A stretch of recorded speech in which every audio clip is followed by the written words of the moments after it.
இல்லை அவருமே அவரோட கடைசி படம் முடிஞ்சு இனிமேல் முழு நேரமாக அரசியல் தானே இறங்க போகிறேன்னு சொல்கிறாரு.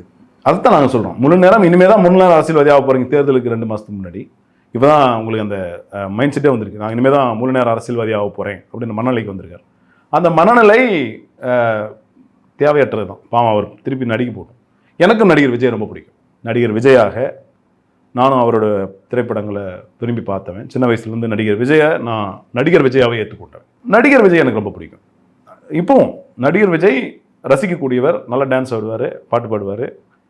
அதெல்லாம் நீங்கள் எந்த விதமான அவர் ஒரு நடிகர் விஜயை அவர் ஏற்றுக்கொள்றதுல எந்த விதமான கருத்து முரணும் கிடையாது.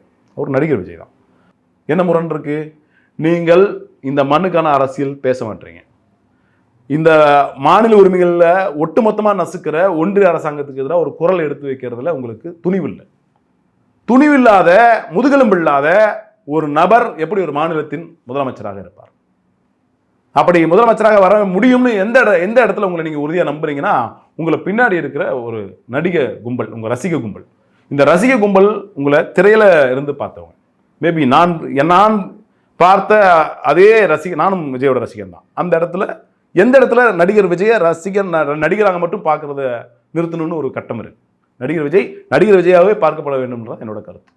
ஆனால் அவர் ஒரு அரசியல்வாதியாக யாரோ எழுதி கொடுத்த 2 டைலாக் பேசுறது, ஏதோ ஸ்டண்ட்ல யாரோ டூப் போட்டு அடிச்சு அவங்க விழுந்த பிறகு அது தன்னோட அடியா மாற்றி காமிக்கிற அந்த பிம்பம், அதெல்லாம் சினிமாவுக்கு தான் சரியா இருக்கும்.